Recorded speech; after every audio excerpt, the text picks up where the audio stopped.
Hello and welcome to the Legends of Tabletop podcast. We're getting ready to jump into our runners game tonight. Everybody got killed, but I don't know. We'll kick it over to Jesse, give us a recap, and we'll figure out what's going to happen. Hey, so last time the group was in under the bridge. They had arrived there successfully and safely. With their suits mostly drained. But they also found that the place had been taken over by the organization.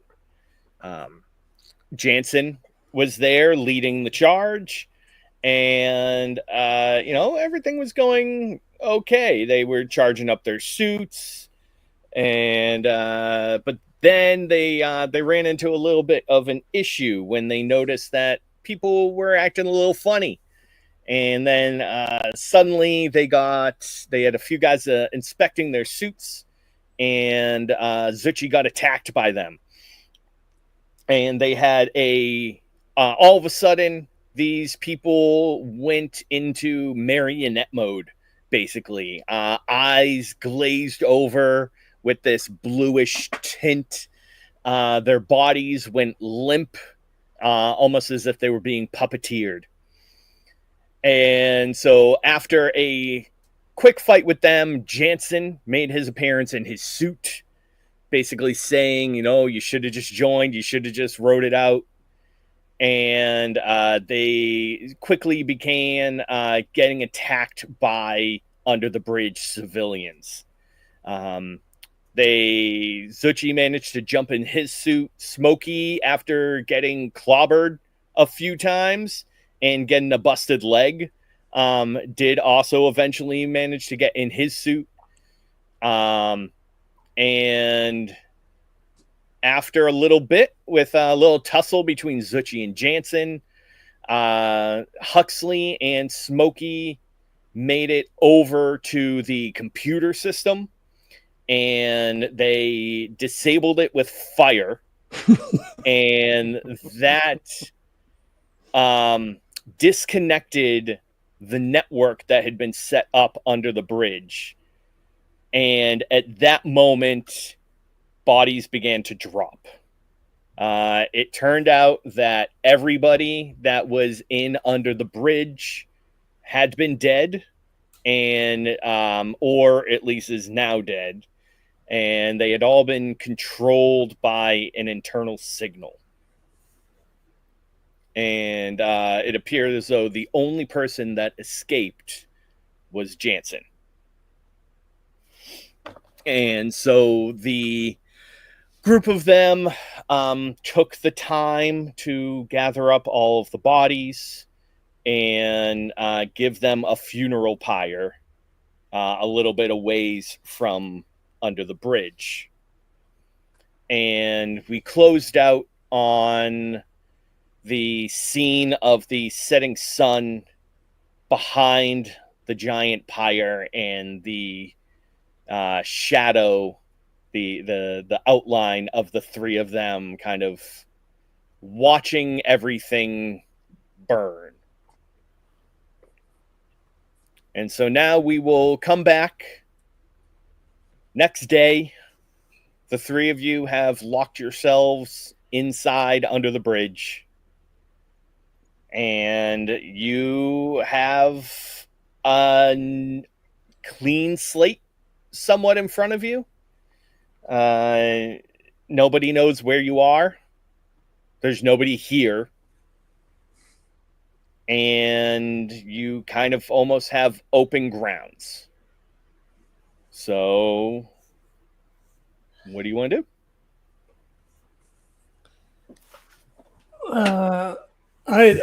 I'm assuming we probably posted a watch and took shifts last night, since Jansen disappeared. Right. I mean, I guess he could have been in here. I don't know. I mean, that would be my normal player. I mean, I know that Huxley would have suggested I will say, because we kind of jumped over it, but not really. But you are pretty much as positive as you can be that he is not in here, right? Okay.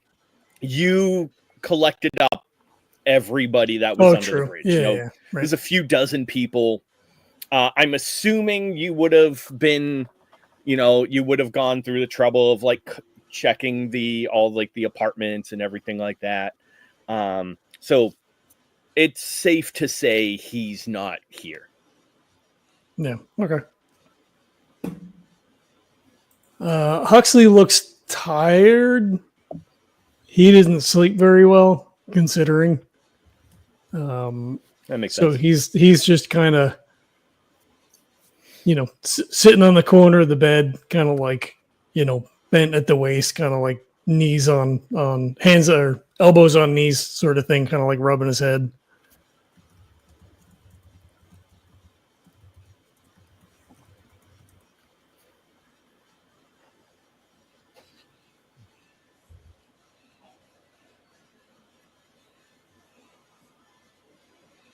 Zuchy? I don't know. God, what would he be doing? He'd probably be doing some like meditation. Probably he'd probably be in a corner, probably just checking on himself, making sure that his body is not heavily damaged or whatever, anything like that. He's probably just kind of, I don't know, meditating and just kind of taking in all of what's kind of been happening lately, and hoping that something pops into his head of what should happen next. I think if Huxley, so if Huxley's just like, relaxing or whatever, if it, I mean, it's not really relaxing. So I'm just trying to think. So Smokey will go over and, sit down next to Huxley and just say, what happened was not anybody's fault. It wasn't our fault. If it was anybody's fault, it was Jansen's fault. We did what we had to do, which we thought was the best thing to do. And if you want to get down to it, we had to do something to protect ourselves. So I know it feels bad. It's going to feel bad. But we have to look at it as the three of us, or actually the four of us, are still here. And that's all that matters. But why would he? I mean, why would he do that? All these people and then he left anyway. So if there's anything to drive us on, it is to find him and beat the answer out of him. So if there's any kind of emotion or negativity, it's to hold that for him. It sucks. What happened sucks. But we really didn't have a choice. Like Huxley screws up his face a little bit. Like it's like he looks like a puppy that's angry that you took its toy, right? Like you could tell, like he's mad, but it's Huxley, so whatever.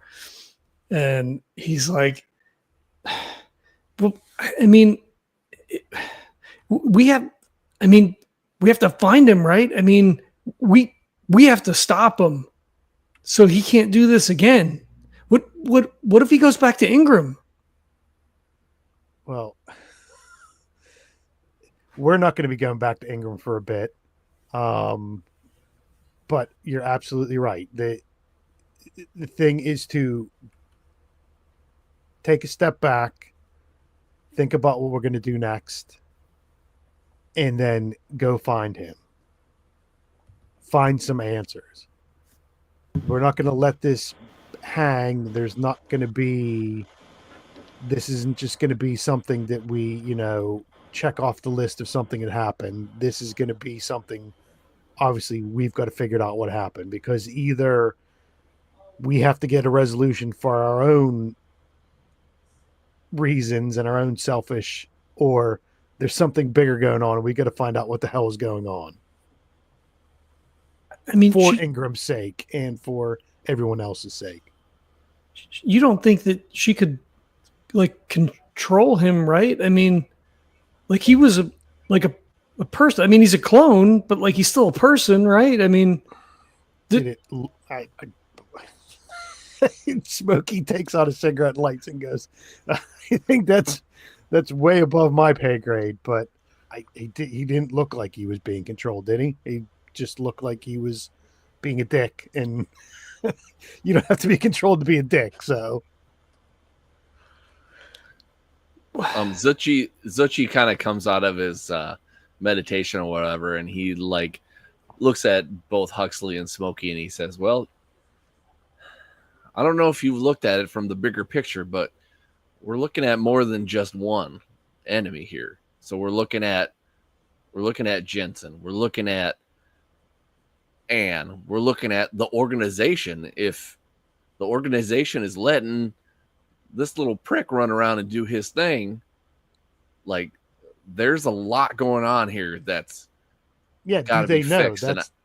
That's the point. Do they know what he's doing? Or is he, if that's the case, then we've got bigger issues with them. Or if they don't know, we have an issue with him going rogue and, hurting the organization, right? So it's either the organization's bad or he's trying to make it bad. I mean, I figure he was lying, right? I mean, he just told them whatever they wanted to hear to do what he did, right? I mean, the organization wouldn't do that. I mean, what could they possibly hope to get out of it? I mean, everybody would be a zombie for Anne. But what if the people that are running at the top don't know they're being run by Anne? Huxley just he abruptly stands up and just starts pacing. So I think what we have to figure out is, okay, let's not worry about all this other big shit that's going on because we can't sort that now. We've got to sort ourselves out and then just take all the little steps that we want to resolve, and then that will get us to hopefully some answers on those bigger ones, right? We can't work from the bottom down. We've got to work we can't work from the top down. We've got to work from where we're at now and just keep moving forward and figure out what we're going to do next. I think that's the key.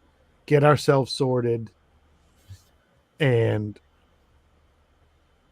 start moving ahead. Mutual aid, Mr. Smokey. Exactly. We mutual aid ourselves now and then mutual aid whatever we need to do afterwards. But yeah, I don't know how mutual that aid's going to be. I think we burned some bridges before and now we're in a new bridge. So maybe we've got to set something up here because I don't think we're going to be running back and forth to Ingram to get charged up and get answers. Do you guys? No, I mean, so we should probably, stay here, right? I mean, it's only the three of us, and there was a bunch of people. So, I mean, there should be food, and they have to have gardens and stuff, and I could probably reroute some of the power, maybe hook up a couple of the solar panels to just power this one, just where we're at. I mean, like you said, we could work out from there. We start small and. If some people come in or I don't know, I mean, it seems like this would probably be a safe place, I guess. I think we can make it a safe place, and that's what we're going to have to do for the moment is set up a new point where, okay, we're not going to call it home. We'll call it home away from home for the moment, but we need something like that. Okay, well, I mean, I can start on that. it'll keep me busy. Did anybody check on Brock? I think we did, didn't we? Maybe earlier in the last session, did we? I can't remember if we did or not. No, he's a zombie right now, and nobody knows that but you. He's still Yeah, in I the don't think we've case. checked on No, him. but Yeah. I mean, yeah, I mean, did we check the case and stuff? No, you haven't had time yet. Okay, I couldn't remember if we did or not. I mean, to be fair, if it was on the suit, I think somebody like you can't miss him. But At this point, like we'll say at this point, if you want to have checked on him or check on him now, you absolutely can. Yeah, yeah. I think it just makes sense. Okay. It would make sense. I mean, you could absolutely like if because you guys have been dealing with a lot in the last several hours. Like it could very well be like Huxley's like, have you checked on Brock? And everyone's just kind of like, oh yeah. Yeah. You did just get done with a 36 person funeral pyre. So, Yeah. Well, yeah. Okay. Well, let's go check on him. See if we need to give him fluids or I don't know. I mean, he's been in there for a long time. Yeah, we should definitely check on him. Another thing that I thought of too, maybe we should see if we can find some parts and maybe we can upgrade our suits. Maybe. Was anybody else here with Jansen? Was he the only one with the suit? I mean, I guess everybody. No, I mean, not everybody. I assume some people would have suits, right? I mean, I would Lily. Lily would have had a suit, and then he kind of like kicks at the floor and kind of turns around, takes a couple of steps away from the two of you. Mm-hmm. Okay, Smokey's not going to say this. Kevin's going to say this but chances are they're all clones, right? So, but I'm not going to say that out loud to anyone else, right? Yeah. That just kind of popped into my head. I'm like, yeah, we're kind of upset about everything, but they're probably clones. I mean, like, she's still a person with experiences, right? I mean, that's the... Yeah, Smokey's not that callous, right? I mean... We've all seen Multiplicity, yes. There is a part of Smokey that kind of flickers going... Well, there would have been a part of Smokey thinking, depending on how bad everybody took this, right? If Huxley was, like, spiraling... then it would have been the tough love saying, look, we'll go find 5 more lilies. We'll get it sorted. But he's not going to, I'm not going to say that out loud. But yeah. Right. It would be in character. I mean.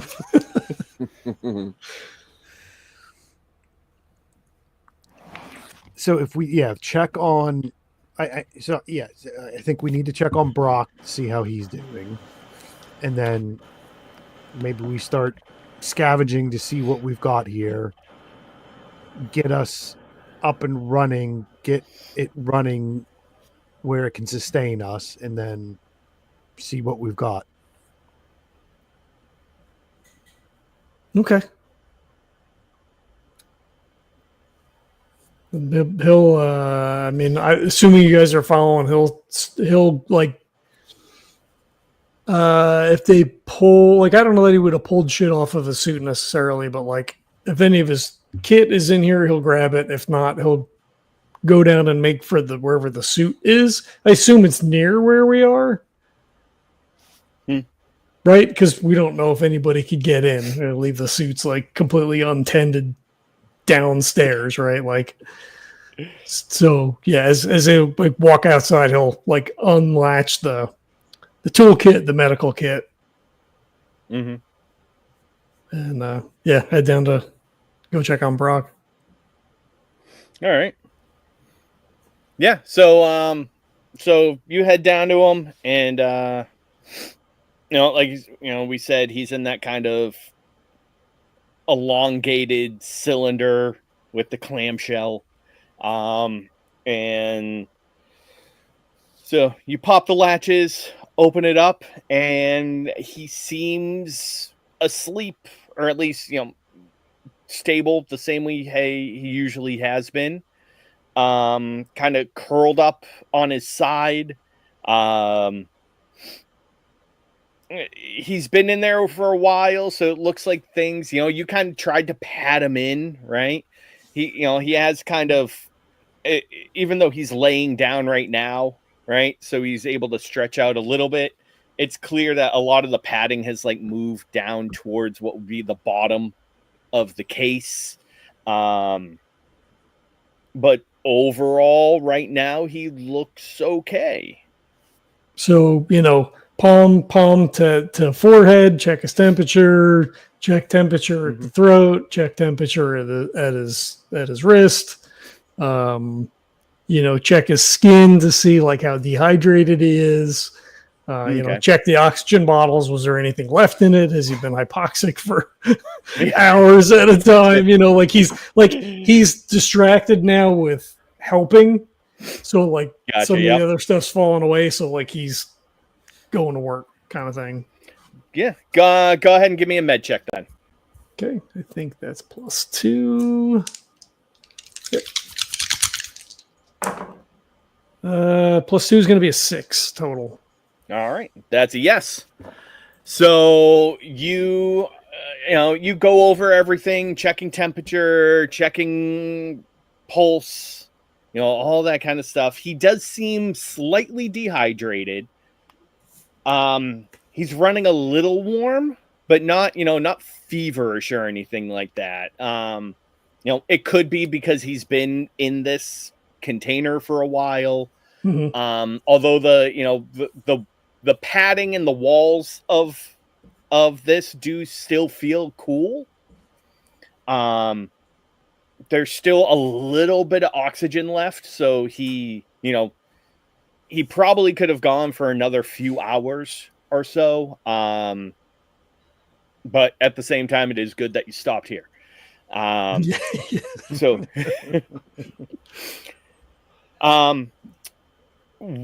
yeah. So outside of that, he seems to be doing, outside of being a little dehydrated, he seems to be doing okay. The one thing you do notice is that as you're kind of giving him this checkup, he has zero reaction to anything you're doing. Okay. And his eyes are normal? Yes. Yep. Okay. Well, one of them is kind of all like part of like scarred up and kind of clouded over, but yeah, his other eye looks fine. Normal. Yeah. Non-responsive, but fine. Cool. Yeah. Yeah. Does the pupil contract at all or anything when he? It does. Yeah. Okay. Yep. So yeah, I mean, he turns to the other two and he's like, I mean, he seems okay. He's a little warm. But he was in the case. He's probably okay. Like, I mean, we could, lay him down somewhere, I guess. I don't know if you want to restrain him in some way in case something happens. I mean, I don't like, and he kind of like looks up in a way. I don't think like he's going to get up and walk around anytime soon, but it might not hurt if we, just put like a strap on him, maybe just to make sure he doesn't fall out of bed if something happens. Yeah, I mean, getting him out of, I guess, from even like a muscle and joint standpoint, right? You don't want to be all bundled up all the time. So just leaving him out. We just leave him in a room where we know he's at, and we'll have to make sure that we flip him and we move his joints and stuff. I think they have to have some kind of medical stuff here. Maybe I can find another IV bag. We get him set up. That'll help cool him down a little bit too. I'm not sure where it is, and he kind of looks around, trying to see if I remember. Did we encounter any medical stuff when we've been here before? But we have all of the time to kind of go through, and then he's like, "Oh, that's a good idea. Well, if we if we go back, and like he'll jog over to where the office was to go find some paper, and then we can make an inventory of what's here, and then like we can start to collect all the food, and we can like get that all in one place, and then I'll see if I get the fridges going, and and then like he's off like doing stuff. Well, before Huxley takes off, I think Zuchy would kind of point at him and be like, "Hey, Hux. I think maybe the first thing we need to worry about is if this place is actually going to be secure. Like, is everything up to snuff as far as this place being locked down so nobody can get in before we start doing all this stuff?" Oh, that's a good idea. And then he like scribble something down on the paper, puts the pencil behind his ear. Okay, let's go check the door and see. Because they let us in every other time, so I don't know like if it has like a manual lock or if they have like some sort of a digital thing. But I mean, the digital won't work right now because obviously all the power's down because we fried the computer, but I can fix it. I know I can fix it. You just have to give me some time. But if we want to go take a look, Mr. Smokey, you know about engineering and stuff too, right? Maybe you can help me. Yeah, let's see if we can get the power going, and then we can, because we're going to need power to charge up and get everything running, and to if there are security and locks, let's get that up and running. Yeah, I think Zuchy says, well, I think what I'm going to do, if it's okay with y'all, since I'm probably not going to be any help there, I think I'm going to take Brock to a room. I'm going to set him up, get him strapped up a little bit. And I think I'm going to try to get him moving a little bit, massage his muscles a little bit. Maybe I can see if I can find some, I don't know if there's any water around here. Maybe I can just give him a little bit of water to see if he'd actually take it before we get those IV bags going, if you all don't mind. Do you need help? No, I think I got it. You guys worry about the security and the computers around here, and won't take me very long, and I'll meet up with y'all when I'm done. Okay. Just yell if you need any help. I will. So yeah, Huxley then like kind of half jogs towards the gate to inspect to see whether or not we've got manual locks, or if they have if it's a bar, if it's a deadbolt, if it's a digital stuff or whatever. Mr. Smokey, if it is digital and we get everything running, I mean, we could split it. I mean, maybe I get one panel kind of to like where we are, and then like maybe another panel over here. But I mean, they have all the existing structure. So like, I think oh my God, the proxy got really scary for real quick. That was weird. I don't know why I said that, but if we'll have to trace things back because I don't know what got damaged. I mean, we damaged the computer and it took everything down because the whole place shut down. But if we get, as long as the underlying stuff is okay, then we should be fine. I mean, if we can isolate that terminal and then maybe tie that off, I don't know. I won't know until I get a chance to dig into it. So Smokey's going to let Huxley's mind go, right? Because if he's focusing on that, right, get back in the groove and whatever. So he's just going to shake his head and take it in, and let's start. Let's see what damage was done. Let's take a look, and then just start working it from there. So let's go to the point where you think we need to check first. Let's assess that, and then we can start either working together to get it going, or if we can tag team it or whatever. Let's start seeing if we can make some progress getting everything back up and running. Okay, sounds good. So we head to the series of doors and start with the outer door. Is there a physical manual lock on the inside, a bar, a giant deadbolt, a fucking submarine wheel? Does it seem digital? Like I want to look at each door coming in and see what is our physical situation look like. Mm-hmm.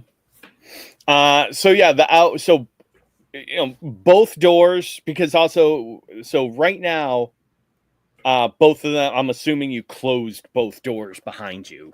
Yeah. When you came back in. So the interior door, both of them are manual. So there's no digital pads, no nothing. The inside one is pretty old school. Like giant chain pulley system that opens up that gate. And it just slides back and forth on a track. The exterior door, which is the one that leads you first to, when you're first coming into Ingram, under the bridge, is that small little breezeway. And that is basically similar to like a sub, right? It's the big pole, but its purpose is more so as a seal, right? So like when you close the door and then turn that, it like pulls all the latches in and air seals that outside door. Yeah. Okay. And there is no way to open those from the outside. So if you're coming from the outside in, it all has to be done in the inside to let you in. There's no way to access it from the outside. Okay.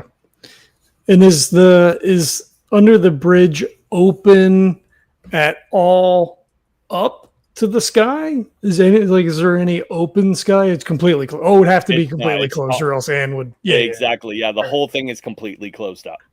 Okay. Okay. So, I don't think I can rig anything over here. These are all manual from the inside, Mr. Smokey.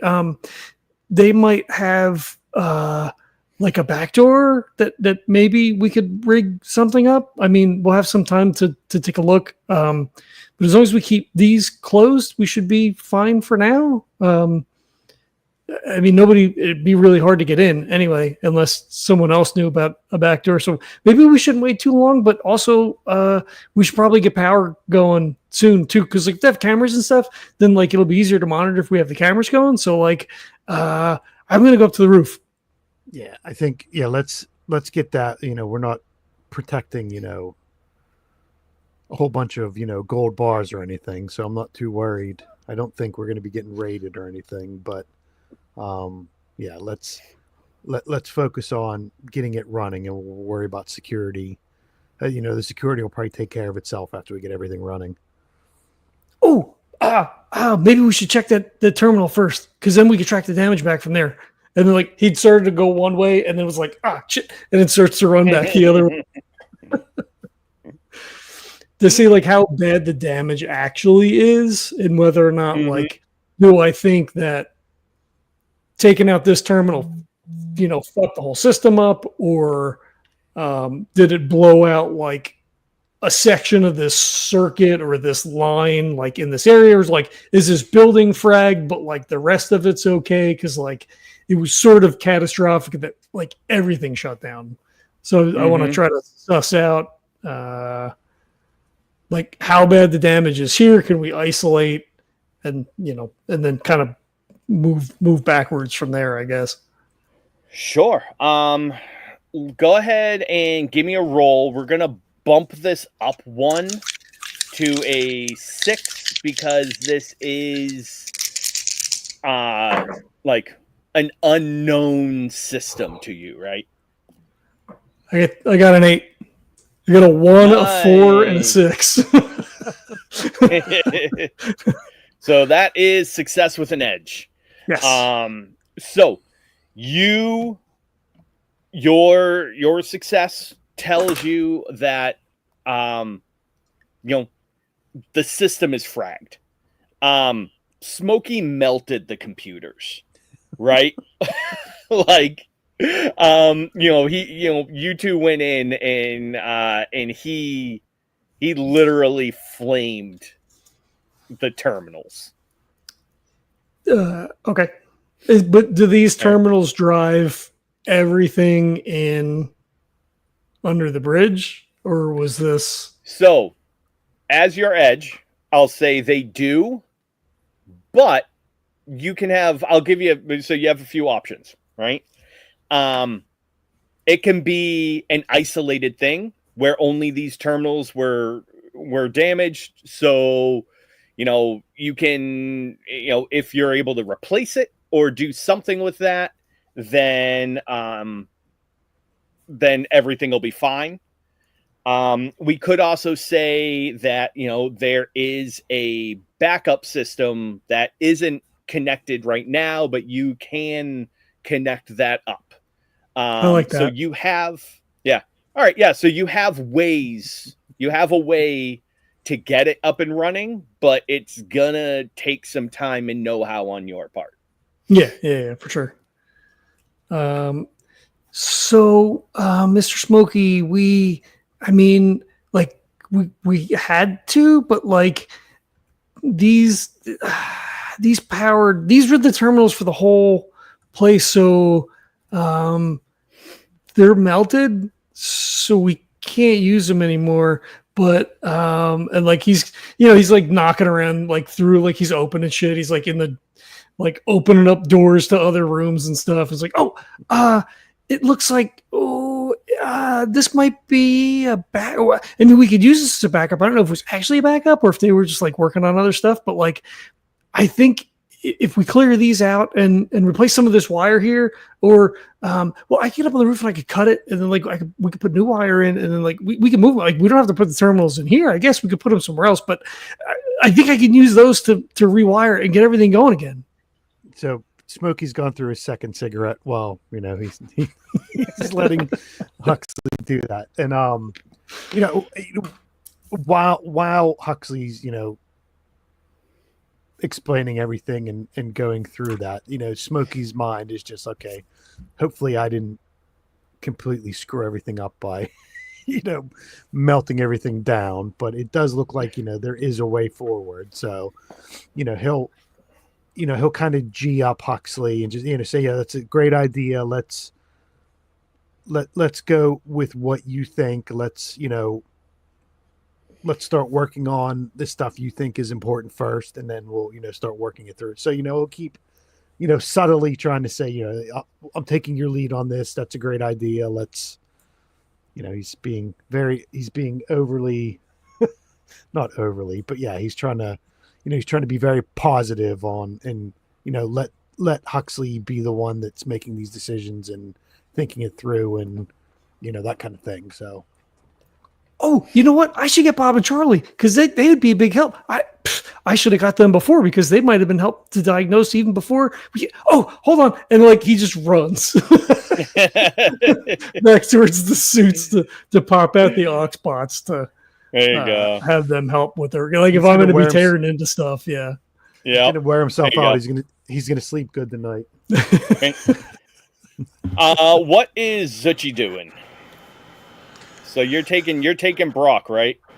Yeah. I'm taking him back to like one of the rooms with a nice bed, and then he'll like probably he'll probably do that, and then he'll probably tie up Brock to make sure he's secure so nothing bad happens to him and that kind of thing. Mm-hmm.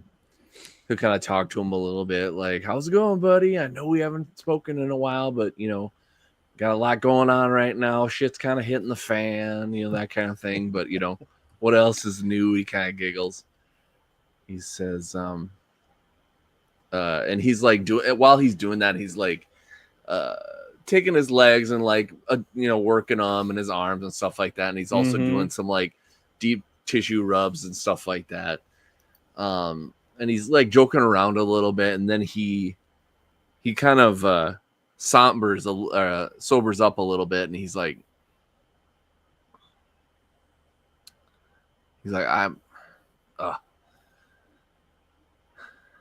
buddy, I know I'm not the smartest tool in the shed, but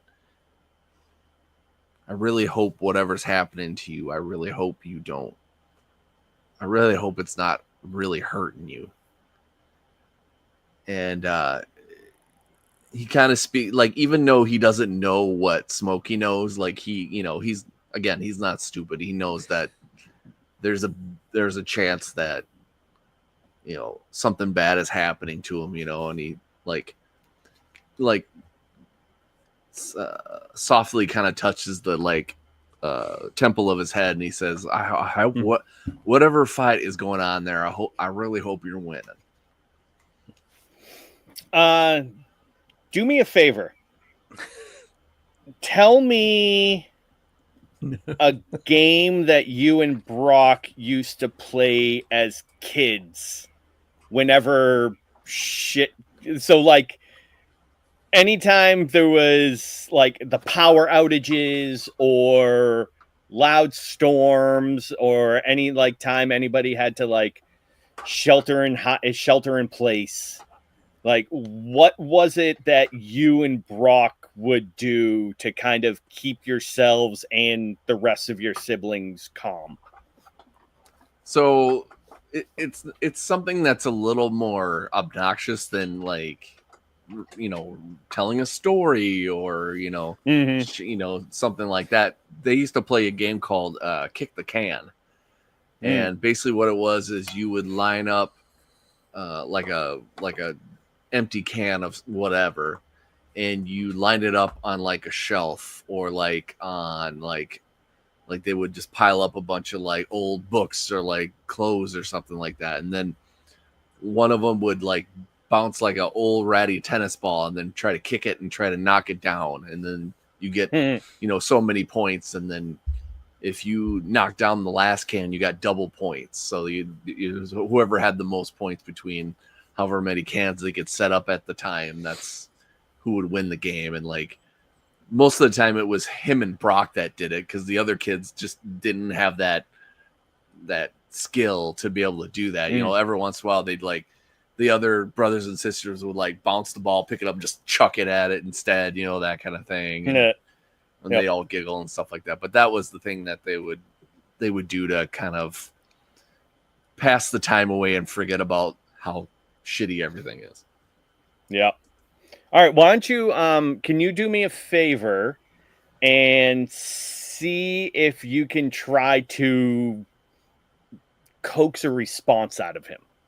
So go ahead and give me a roll. Okay. And we'll go ahead. I'm going to give you a +1 for this as well. Okay. I'm going to give you an edge. Boy, what would that be? So I think what he would do is he would just find a crappy piece of paper and roll it up into a ball, and then he would just kind of toss it and then take Brock's leg and be like, whoop, and hit it and stuff like that. And be like, nice. Brock, you did it. That kind of thing. Muscle memory. Nice. You figured it out.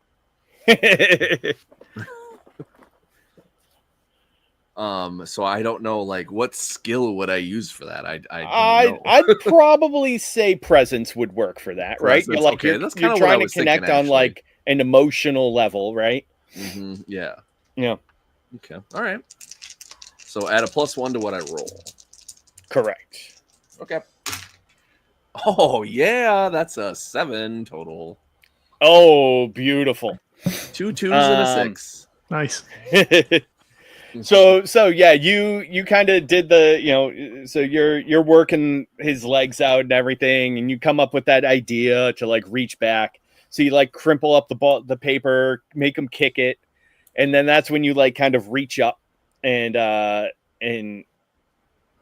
as you finish, saying I really hope that you're okay, that nothing's happening to you right here. Your watch vibrates. Okay. And you get a little ding alert on your watch. Okay, I'll take a look. What does it say? And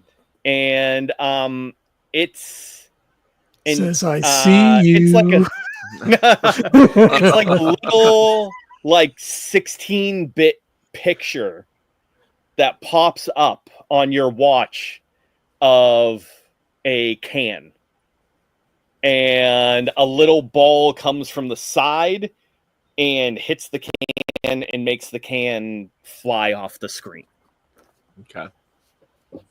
So Zuchy is torn. He doesn't know whether to celebrate what just happened or to be like really upset. Grab a pillow. Yeah. No, I'm not going that far.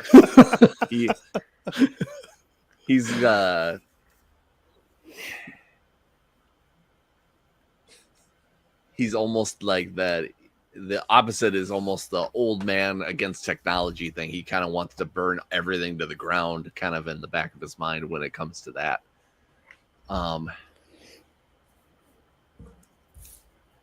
So I think what he does is I think he kind of rubs Brock's head a little bit and then gives him a smooch on the temple. And like a single tear drops to Brock's face from Zuchy, and he says, I don't know if I'm gonna be able to help you, but I'm sure gonna fucking try.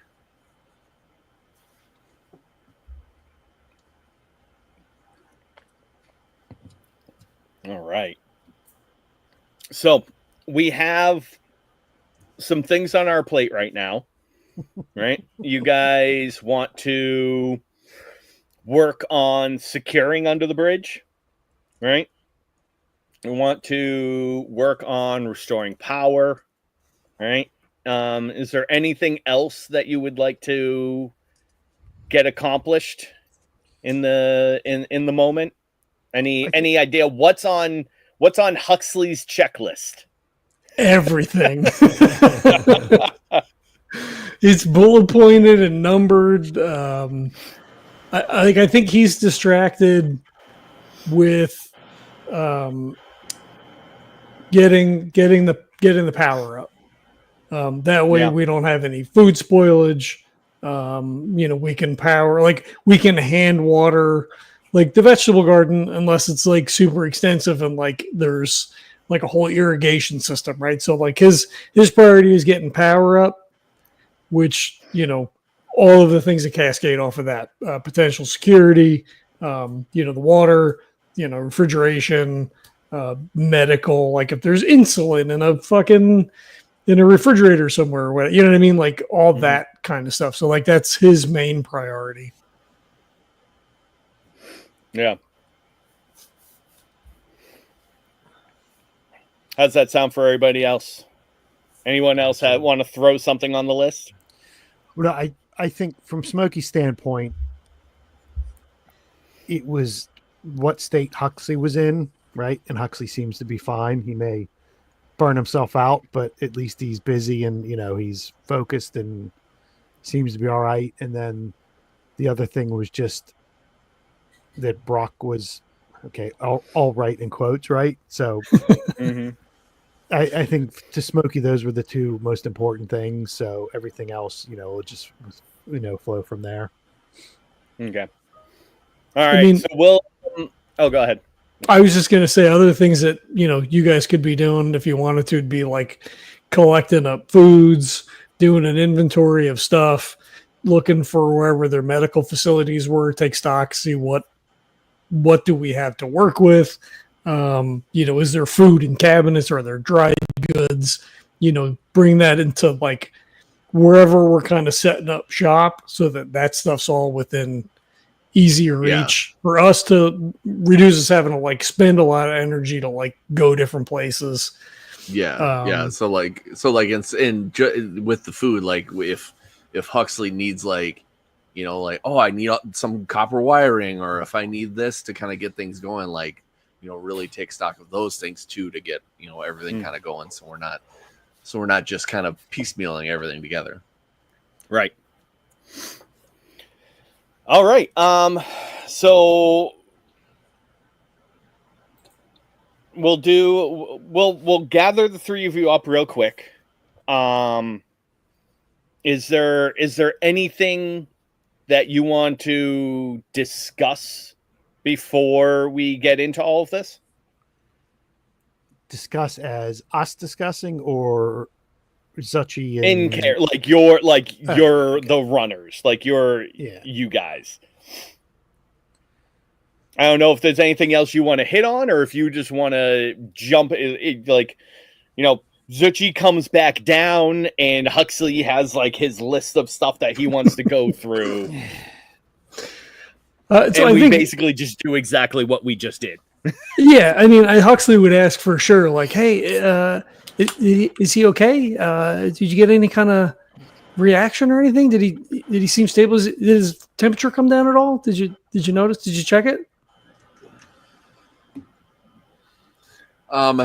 So I think Zuchy holds back about the watch thing, and I think he says, "Yeah, I actually surprisingly got a somewhat of a response from talking about our old kickball days." And he's like, it's a long story, but it's a game that we used to play, and as I was talking about, I got a little bit of a reaction from him. So I think he's gonna be okay. Oh, that's great. Yeah. How about you? How's things going over here? Oh, there's so much to do. I got a whole list. Could we looked at the other at the No. computers? And they were, I mean, because we broke them, and then but they have backups, so we can either rewire those. I mean, we could take those. I have a whole list. I got Bob and Charlie, and they're All kind of come up from behind them, busting right. around. And he's just like, whoa. Okay, so what's number one? Okay, so we check the doors, and we're safe in here because everything is manual lock from the inside. So no one can. I mean, not that no one can get in, but it's gonna be really hard to get in. They'll make a lot of noise. So we're pretty good there. So I think we don't have to worry about that so much. But so I want to. Well, I don't know. I mean, I guess if those computers powered, we'll probably have to work on that first. But I did want to go check the panels and stuff just to make sure that nothing else got blown out. So what's the number one then? Is it checking the panels, or what is it? He looks at you. He looks at the list. He looks at you. He looks at Smokey. He looks at the list. I mean, I guess we should start in the office then, because those computers are no good anymore, and that's what powered the thing. And the backup stuff is in there. So if we get that all cleared out, then we can work from there, and then we'll go backwards from the ground up, just like Right. Mr. Smokey said. Let's do that. And then he grabs Huxley by the arm like they're gonna skip to my Lou, and he makes him go in that direction. Nice. All right. So I think this is a great time to go into some downtime. Hey, Rules things. Ooh. rules are for losers. Right? We only abide by the 3 invisible rules, right, John?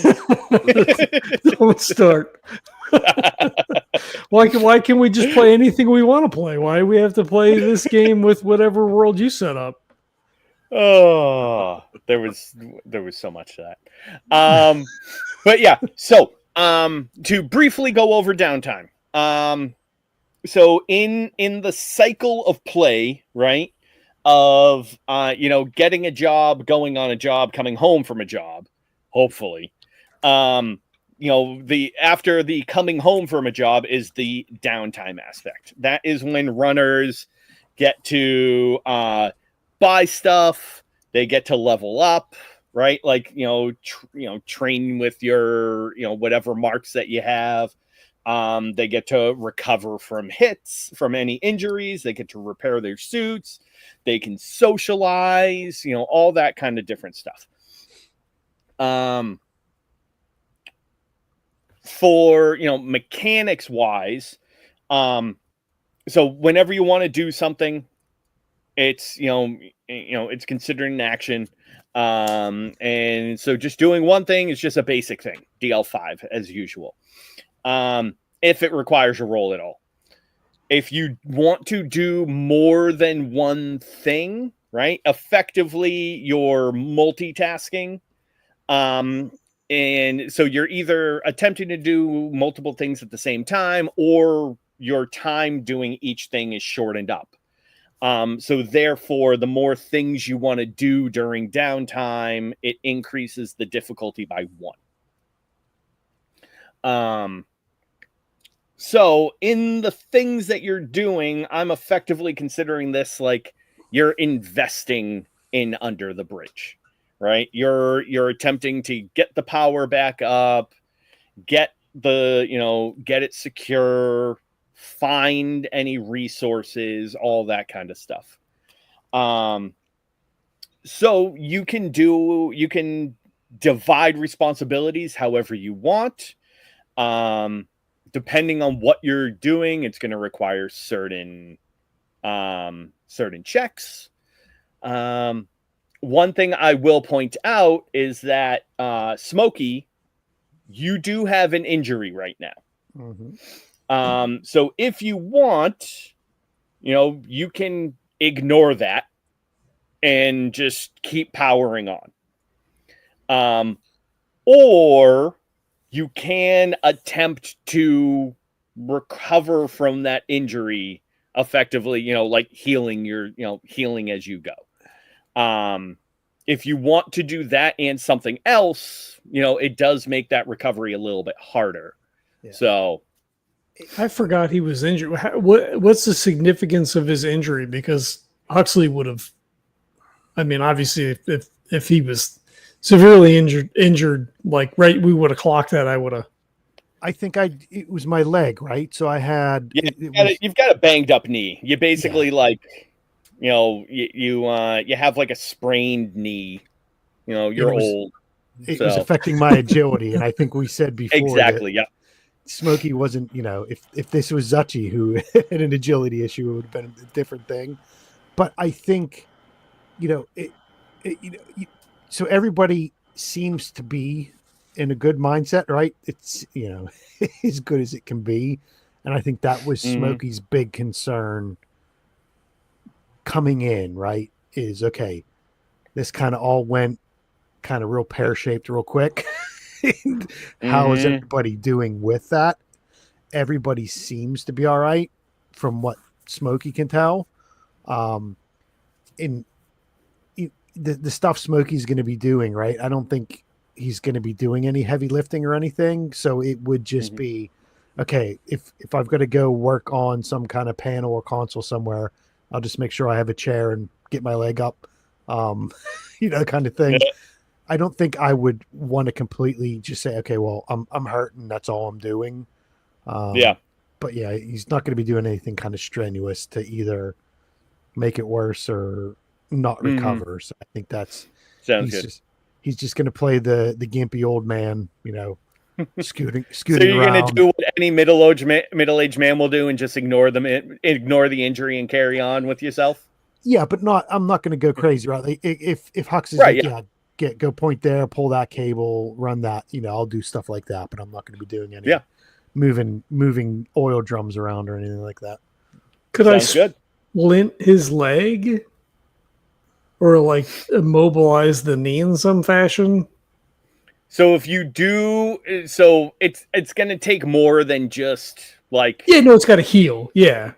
But, so I mean that would be part of it, right? So like if he did want to attempt to recover from this and not just like ignore it and keep going, then having you there as a medical professional would make this easier to recover from.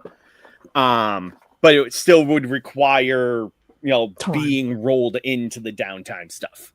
So I guess it depends on whether or not Smokey even says anything, right? Because I don't know that we know unless he said something. So, I'm assuming at this point we don't know unless he's like severely gimping, that he's just kind of playing it off. I would, if it's like, I think Smokey would We'll say, say it's a minor injury, Yeah. right? It's a strained leg. It's a strained ligament, basically. It's a stressed up joint. It's not something that affects you all the time, right? Yeah. But pushing yourself too far will obviously, like you twist it the wrong way every once in a while, right? yeah. So I think the way Smokey would approach it, right? Yeah, I don't have anything that's tied to agility, so I really don't give a shit, right? Smokey's really not. And Smokey's gonna, metaphorically roll the dice and say, you know what? I think we're in a good spot now. Let's worry about this later. So Smokey will say to Huxley, let's get some work done. But before we call it end of the day or end of the night or whatever, Smokey will look around to see if it's either day or night. When we're done, can you take a look at my knee, before we crash out for some rest? I think I tweaked it a bit, but it's fine for now. Let's not stop now, but don't let me forget. I want you to check it before, we bed down tonight.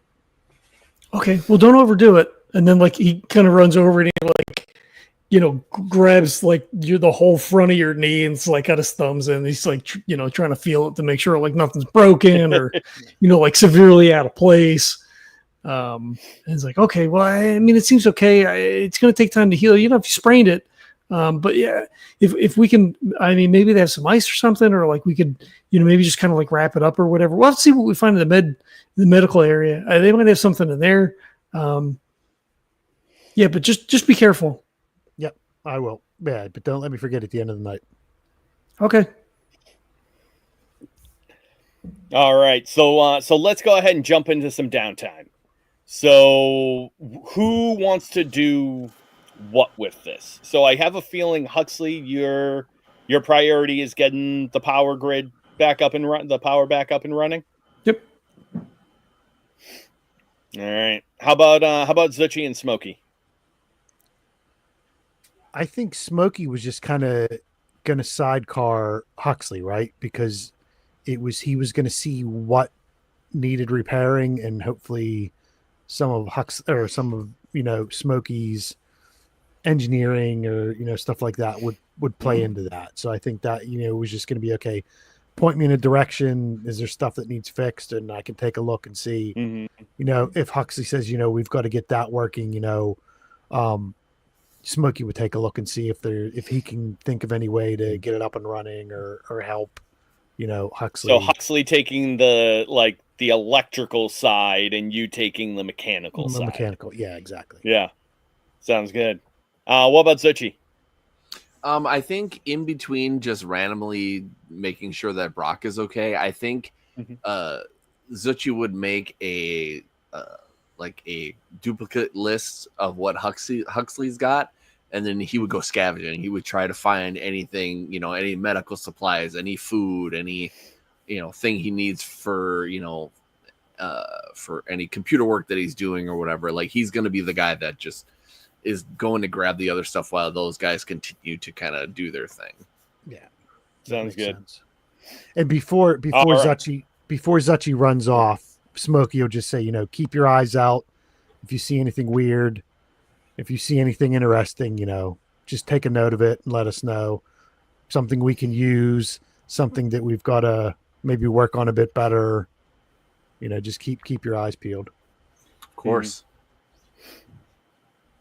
All right. So this is going to be, we're encapsulating all of this over like a multi-day period, right? We're kind of just rolling a bunch of time into a short. We're doing this in a montage.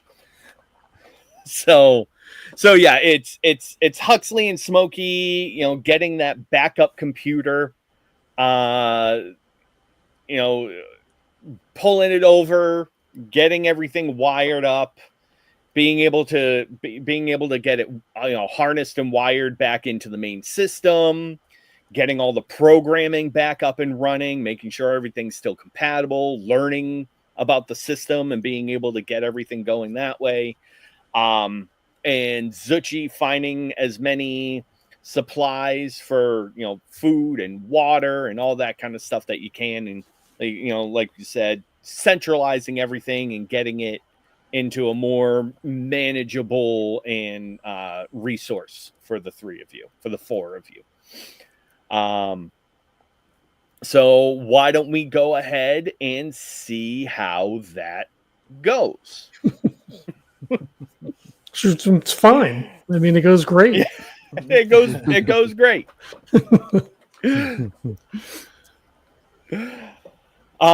So real quick before we figure out roles, are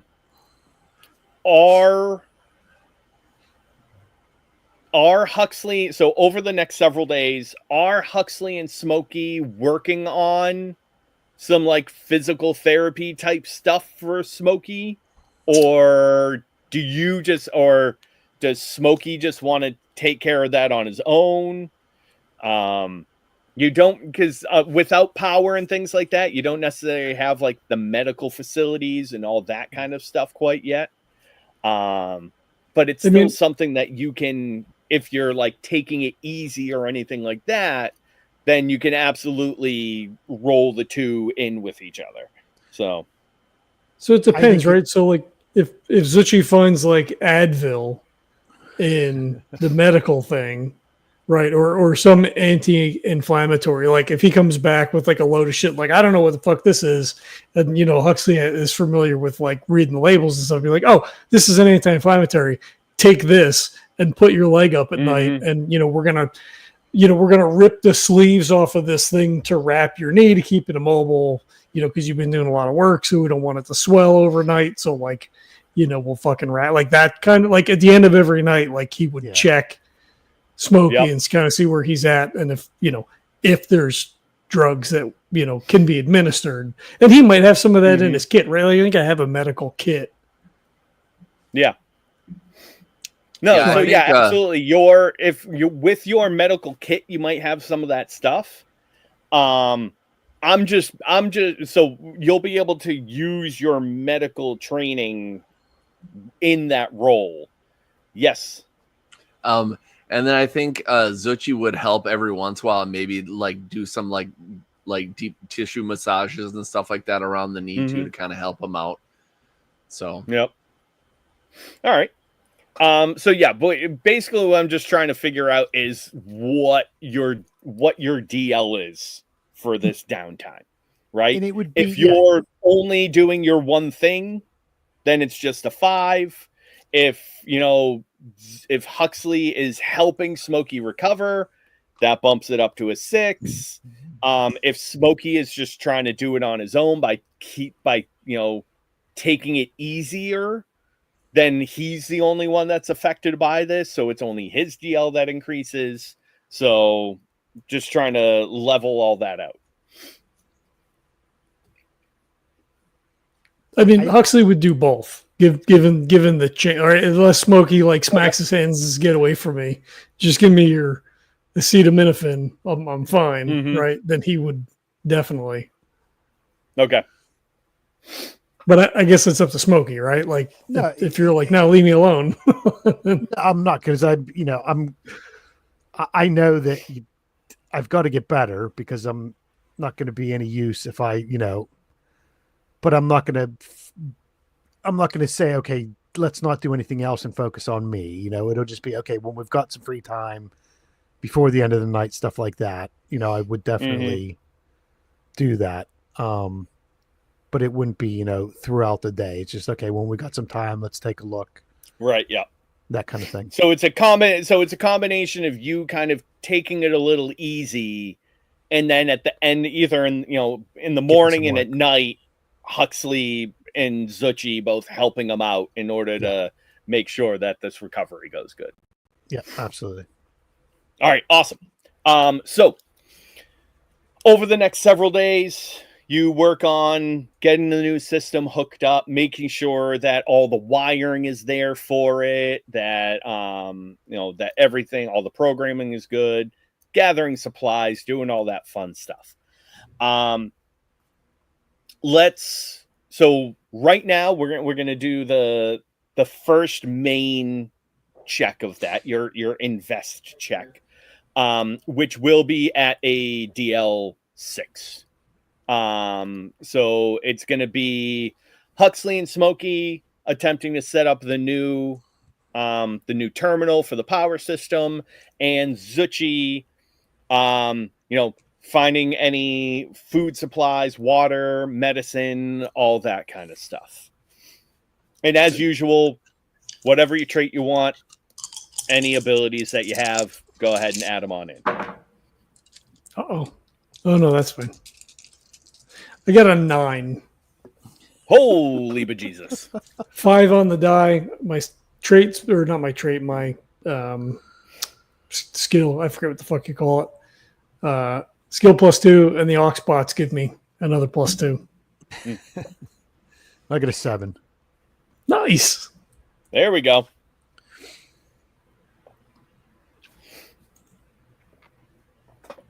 Abilities. That's what they are. There you go. Yeah. We got there. You're muted somehow. Sorry. There Can I we go. use my survivor expertise as far as Absolutely, trying to find yeah. everything? Cool. Okay. So it's just I use that number added to what I'm rolling, correct? Correct. Yeah. Holy shit. Okay. That's a See good what holy happens shit. here, huh? All right. That's an 8. A 5 plus Nice. 9. Hey, there we go. So we have Smokey with a success. All right. Huxley, a success with an extreme edge. And Zuchy also with an success with an extreme edge. So basically, you all succeed at what you were doing. You're able to hook up the terminal, get everything wired up properly. You get the terminal running. You find plenty of food and supplies. In addition to that, Huxley and Zuchy, you have additional edges that you can throw into this result.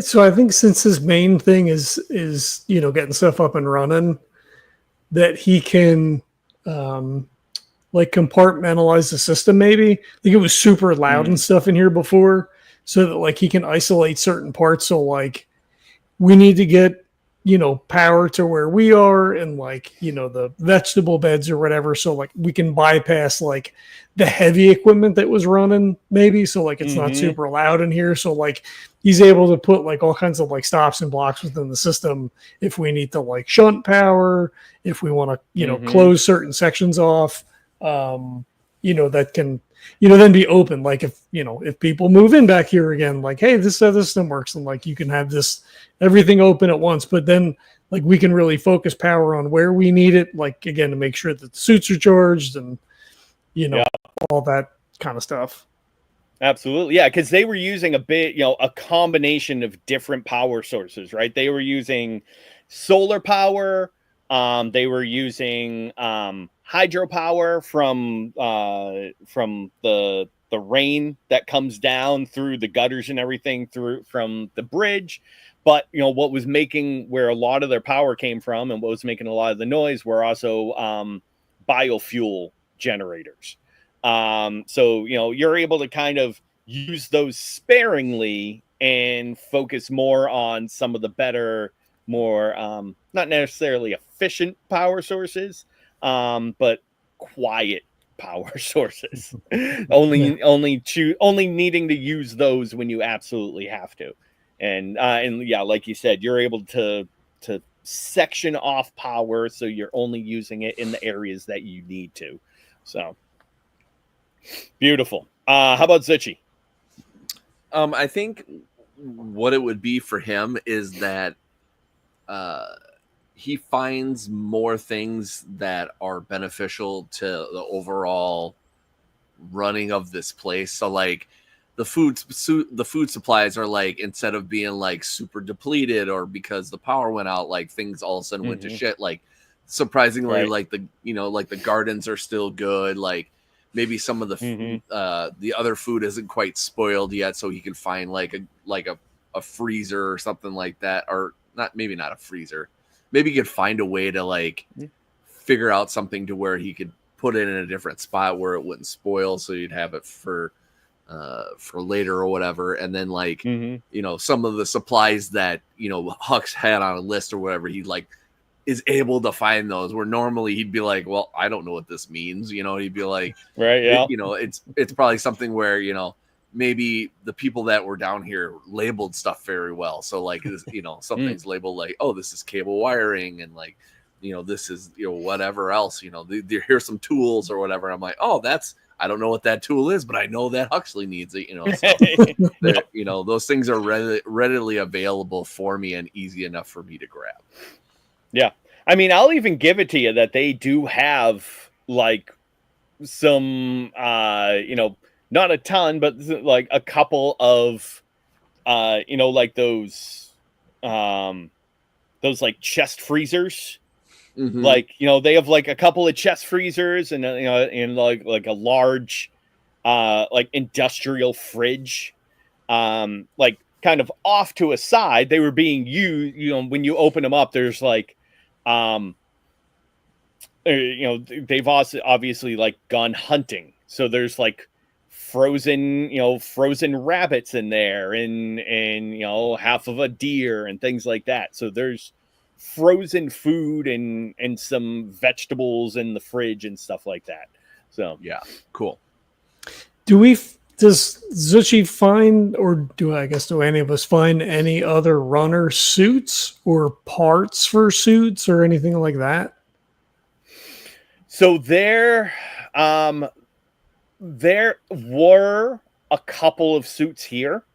It looks like there was, so in your kind of going through the town, and also, probably while you're not fixing things, maybe you're walking around exploring, right kind of near where you were actually. So, you had that main terminal, that computer room that you were in. Just off to that, there was actually a room that looks like it had room for 4 suits, and there are 2 suits in there right now. One of them you clearly recognize as Lily's suit. The other one you do not recognize. Yeah. Are they better, worse than ours? Is there anything useful, salvageable? Probably. We'll do some rolls for that. See what those suits are made out of. But we'll say too, there's some iconography in the bays where these suits were. One of them is a flower, right? And they're kind of like graffiti, like you would on a locker, right? So one of them is a flower, obviously a lily above her suit. The other one that has a suit in it was a like a red rocket, like a missile, like shooting off. The first empty one is like a half sun, half moon. And the fourth one is like a rabid pit bull with like this big red spiked collar. I was going to say, dog's got to be in there somewhere. And the pit bull and the half moon, half sun ones are the empty compartments. Half sun, half moon. It doesn't. Like the lily one makes sense. The dog one makes. Oh, okay, yeah. And then he, the other one, he's like, I mean, it was probably Jensen, I guess, maybe, but Huxley doesn't. Like they had the LLI, that's what he knows. So, yeah, it's weird because it should be a picture of a big butthole because that's what Well, too, from what Lily told you, that they worked in pairs. Yeah. right? So Lily and Dog were a team. Mm-hmm. And then there was another team that you're assuming there's another team that you just never met. Yeah. Okay.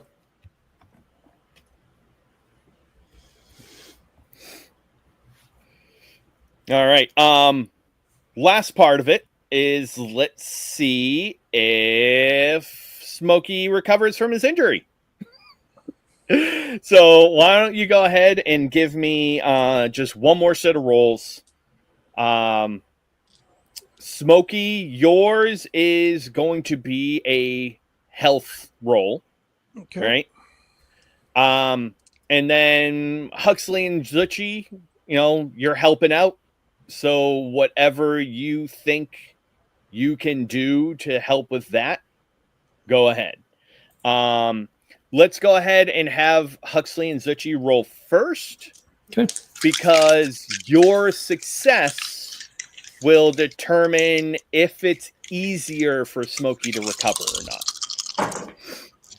Do the bots give me a medical bonus as well? Will they help in this particular situation since we're not like diagnosing or like Not necessarily. it's just me rapping, right? Like it's me physically doing something. Yeah. Okay. It's still an 8 because 6 on the die plus 2. Beautiful. But yeah. All right. Nice. I don't think I have anything to really add, unfortunately, because I don't feel like any of my stuff really makes sense for helping him. Like I don't know. Survivor could work with that, right? Like yeah, basics, right? Especially that you've shown that you are actually. You know what? I'm gonna go with because you have martial arts or fighting. Didn't you have something like that? Yeah. I mean, from I think that's where we did Protector is like all that basically. Oh, okay, yeah. So let's go with that because especially from what you've been doing with Brock, clearly shows that like some form of physical training, right? Even though it's like the way to stretch your muscles and to make sure that you don't get hurt, right? Preparation is part of that. Okay. So yeah, absolutely. I think we should roll that in. Okay. So that makes it a 9 then. 6 + 3. Holy crap. Okay. So yeah, Smokey, so you were going to be going up against a let's see, a 6, and then with the injury would be a 7. Okay. All right. However, you now have 3 edges in your favor. So that 7 is now coming down to a 4. All right. And this is going to, like I said, be a health roll. 5. Oh, there we go. You did it. Beautiful. Just by the skin of his teeth. Right? Hey, you're old. It takes you time to recover. Oh, yeah, exactly. Don't I know it? Yep. So yeah, over several days, by taking it easy and with the careful and delicate attention from your teammates, you are eventually able to recover from your injury. Cool. So what you can do is you no longer have a twisted knee, or you no longer have a hurt knee. Okay. You still do have that first hit, right? But it does not affect you. Just keep that in mind. If you end up getting hit again, your next one, instead of having that one buffer, is going to result in an injury. Yep. That is something next downtime that if you don't get injured again, you can recover from and go clean slate. Well, that makes sense. So I like the mechanic of that, right? Because I'm still, it's still tender, or you're still recovering. Yeah. And it also, it's a good way to carry that on, that, you're still not completely clear until it's all gone. So the damage you take just starts stacking up pretty quickly. So Right. I think that works really well. All right. So yeah, you have it's been several days now. Yes, go ahead. I didn't want to cut you off, so I put my hand up. Oh no, come. What's the role to like scavenge the suits? Is that something you want to do like off air? I'm sure you don't have Oh stuff no, we prepared. can absolutely do that now. So basically we're just gonna let me do a quick roll here. All right. All right, so that is that. Oh, wow. I like the sound of that. All right. So the first suit, the one that is the half star, half moon, the half sun, half moon, doesn't look like it's, a super well equipped suit, right? It still does have some decent things in it. But it's overall, you suggest, if we're putting a number on it, right? It looks like they've spent about four or so rep upgrading this suit. But it is, let's see. It is actually built off of a mule frame. So that's the the zero frame, the big hefty frame. And it does have a few different upgrades in it. It has a pretty basic belt. I mean, a pretty basic battery. And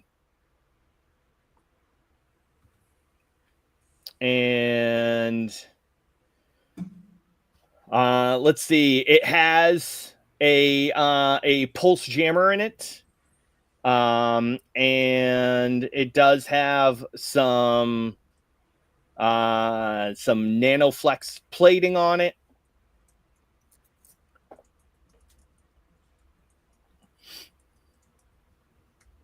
And outside of that, not a ton. Pretty much some pretty basic stuff on top of it. He is rocking a phaser rifle, which is basically just like, one of those giant big ass sniper rifle kind of things. Mm-hmm. But outside of that, that's about all he's got. The other one, though, with the rocket on it, isn't Lily suit there? What's it? Oh, that's right. It was Lily's suit. Mm-hmm. Lily's suit is deck the fuck out.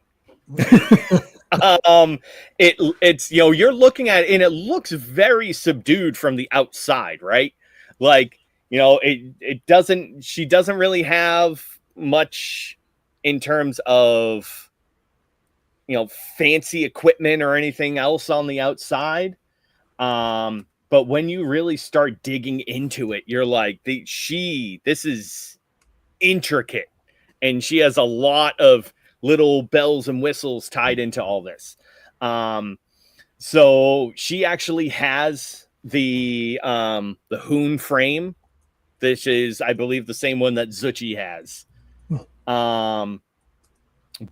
But she actually has a couple of additional upgrades to it. So she does have a fluid thruster strapped, that's built into the back of it. And let's see what else here. She has a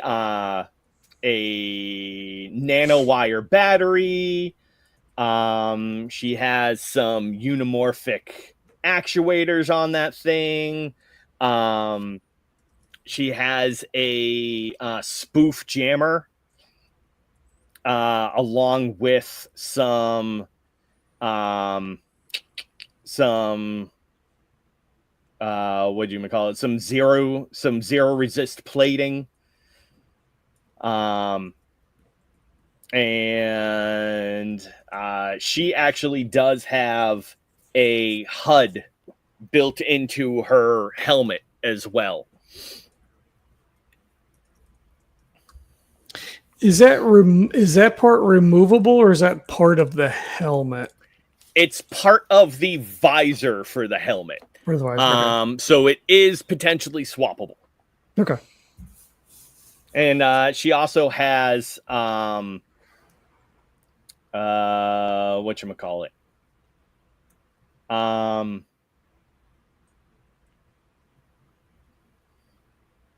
Where is it?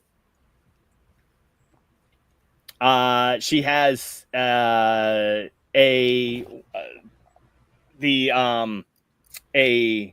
confetti blaster. Basically, it's like what is it? I can't remember the actual name. When like with planes, when they throw the hot flares out the back to confuse the missiles, like that kind of stuff. Like a flak. Yeah, exactly. There we go.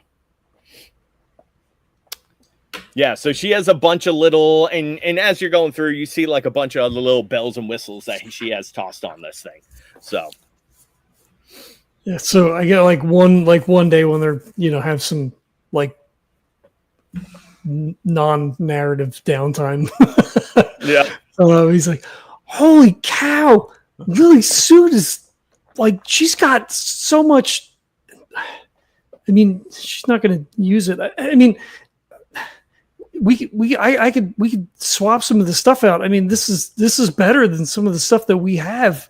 I mean, it'd be dumb just to leave it here. I mean, Mr. Dog might get mad if he finds out, but I mean, I think this is really good stuff. I think the best thing we can do is use it to get her revenge. So I'm sure she would appreciate that. Then Huxley throws you the rifle.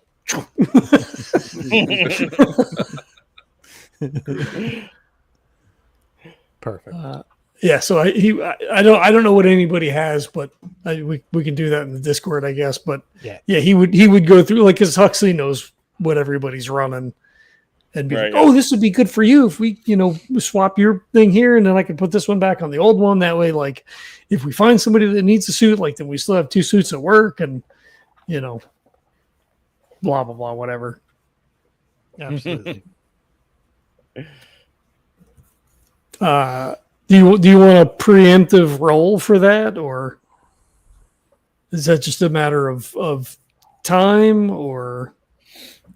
Yeah, we'll say that's kind of, we'll say that's pretty much just a matter of time, right? Like, you're not in any super rush right now to take care of all that. So we'll take that a little bit later. So one last thing I want to get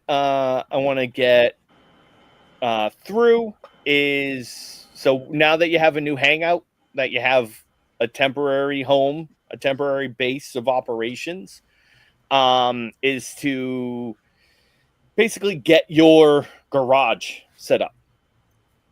In game, it's where you go to store your gear, make adjustments on your suit, anything like that, right? It's your main area. So with that, normally you'd figure out kind of where the base is where the null is located. That gives you an idea of what kind of upgrades you have available to you at the moment. But, seeing as how this is a little bit of a special circumstance, I'm just going to let you all pick what you want, right? So we're going to start you off with one lower tier upgrade. That is what they're starting with. And I'm going to throw you guys a bone and give you a second one as well. Since you're starting in more of a well-defined area. So we'll say, so first, figuring out your first upgrade, we'll start you with, they come in different tiers. And we'll say your first upgrade can come from the obsolete tech tree. So you could have either a manual workbench, you could have salvage yard access, you could have a hand pumped power generator, which doesn't really seem feasible for you guys right now, but maybe. And then you can also have bunk space, which these upgrades will give you, they'll help with certain downtime activities and things like that you start doing in the future. So which one of those would you feel like starting off with first? I mean, the workbench sounds like it makes the most sense. Yeah. Yeah. That and the salvage yard, I would have thought would be the two I would. Well, we'll see too. So how about you can pick from one of those four, right? Mm-hmm. And then in addition, you can also pick another one from either imported or bodgered. So for the imported ones, you'll get a basic fabricator, a power hookup, expanded storage, or a message terminal. I'll say message terminal in your instance doesn't necessarily make sense because you're outside of the organization right now. And then for bodgered, you can either do a patch job bay, reinforced lockup, or a garage hoist, which makes it easier to work on more heavy duty equipment. Well, do we want to nix the workbench and do salvage yard then? Yeah.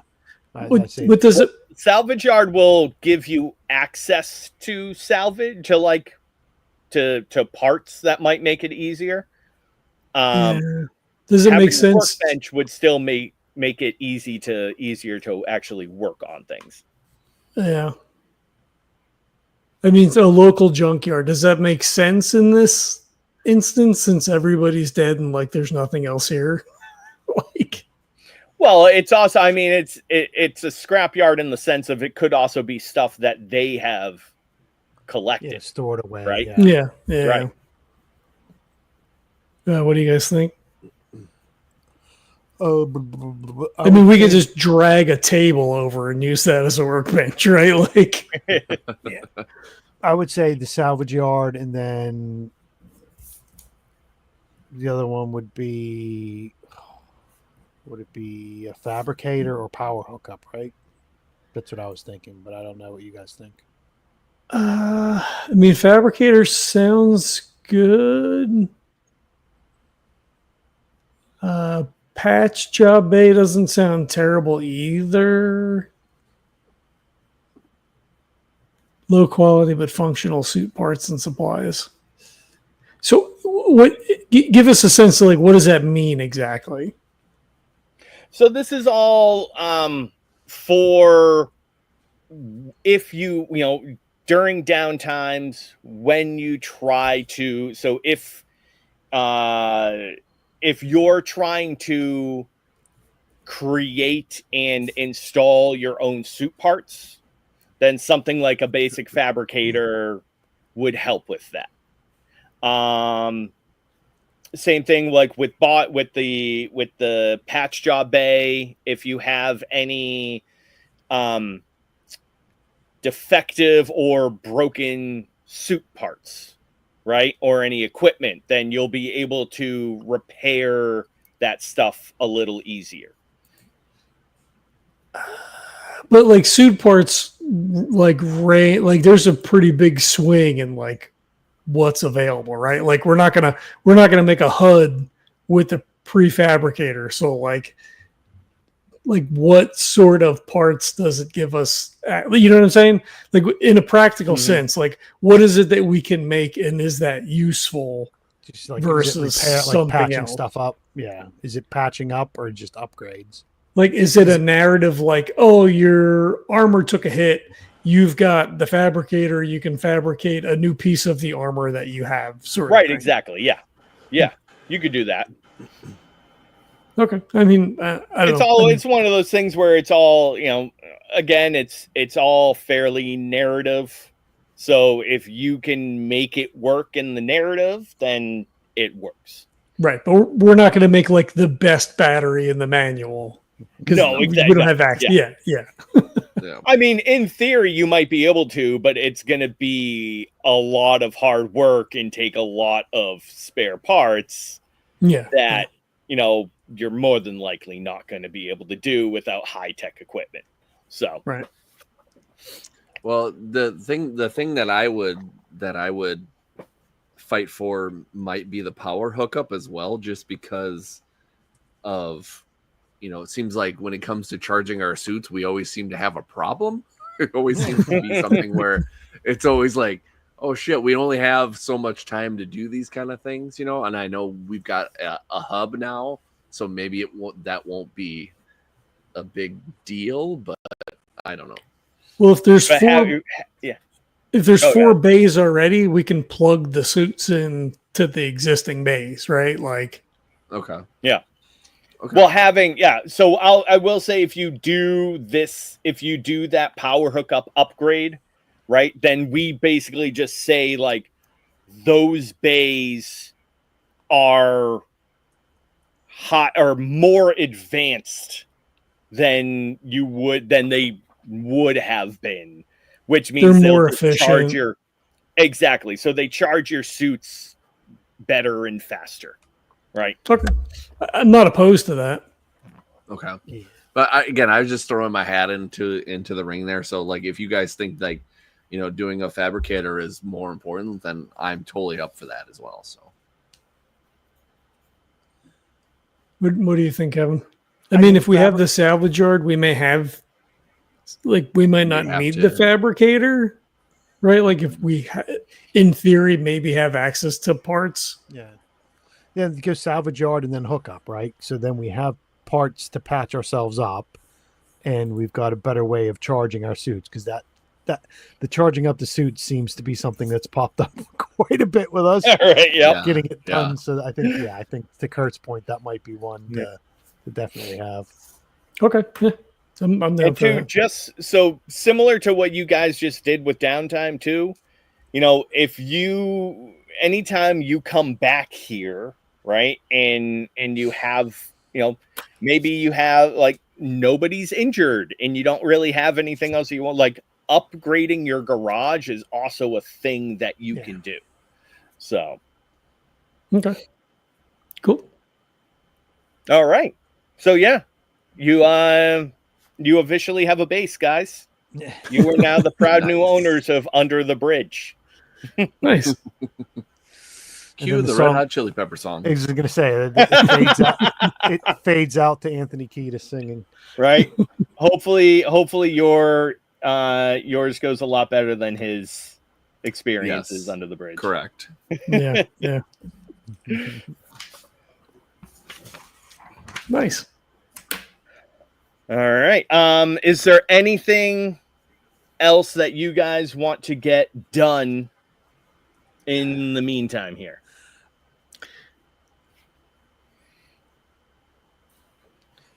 Huxley hangs like a home sweet home sign, like in their little wherever they're staying. Actually, Nice. Zuchy actually asked Huxley, he says, Hux, what do you think about, obviously somehow a signal got in here. What can we do to prevent that from happening?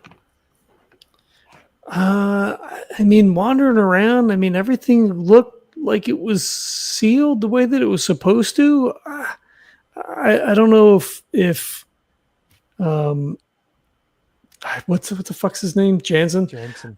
I don't know if Jansen like maybe introduced a program maybe to cause everybody to be like if there was a signal in right, because like we have the suits on so we go outside and then the suits protect us from the signal, but if he put the signal inside then no one would have any protection. And I mean if he was here for a while they would have been exposed for I mean I don't know. I mean I know it's not good. So I think maybe he did something inside, but I don't know if there's any way to really to know for sure. I mean, I didn't find anything weird. Did you find anything weird?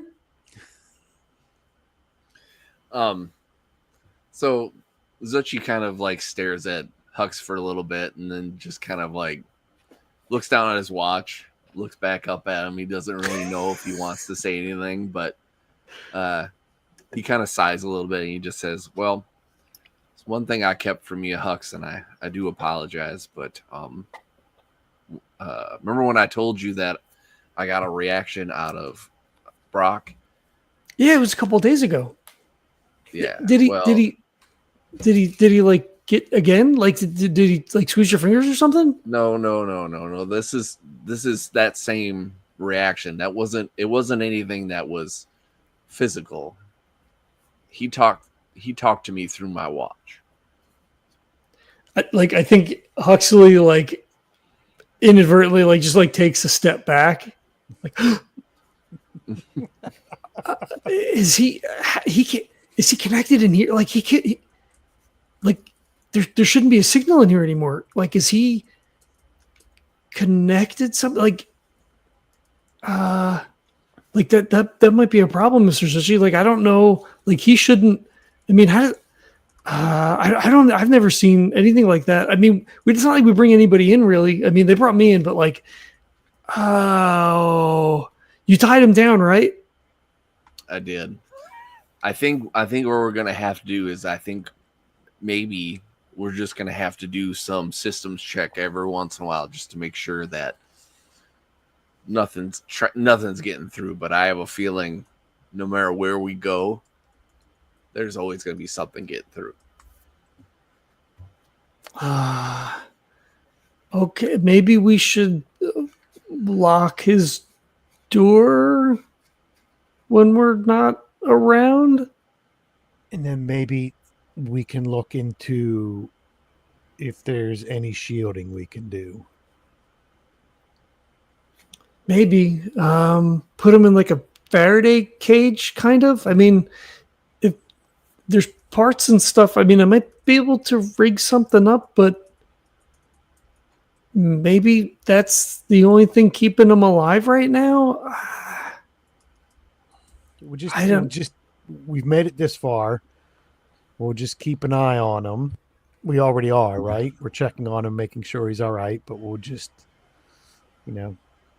do a couple extra checks just to make sure that he's not being overly affected and we're not being overly affected, or the outside is affected by a whole bunch of stuff outside. Yeah, we can work on, like, I'm not opposed to creating some kind of protecting his room from what's happening. But we'll just have to make sure that we keep up with his health to see if that affects him negatively. Yeah, exactly. Okay. We could definitely do that.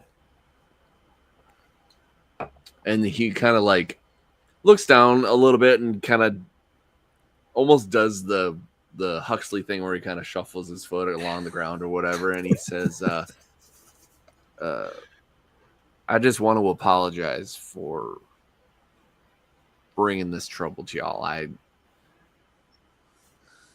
Smokey will hold up his hand and just say, the whole idea was to help Brock. We're here. Everything up to this point has been trying to help Brock. So you don't have to apologize. If we didn't want to help, we wouldn't have done it. And we're not going to cut bait now. We've invested this much into it, and we're going to make sure he's all right. Look at all the stuff that we found and we've done so far. You know, it's there's no use stopping now, because whatever can help Brock could then help other people also. Huxley just like steps in and like gives you a hug, and he says, "He's family, Mr. Zuchy. We had to help. I mean, that's what you do." I think Zuchy takes both hands and puts one hand on each shoulder of Smokey and Huxley, and he says, "I really appreciate you guys."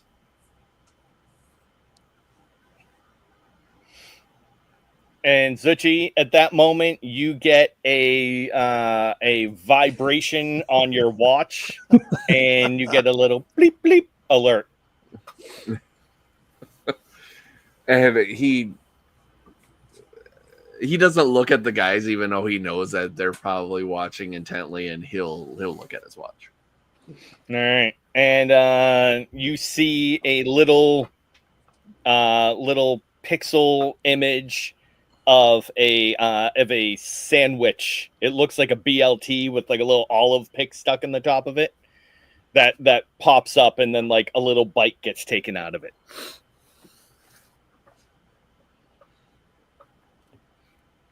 What is it, Mr. Zuchy? Is it him? He'll show both Hux and Smokey what he sees.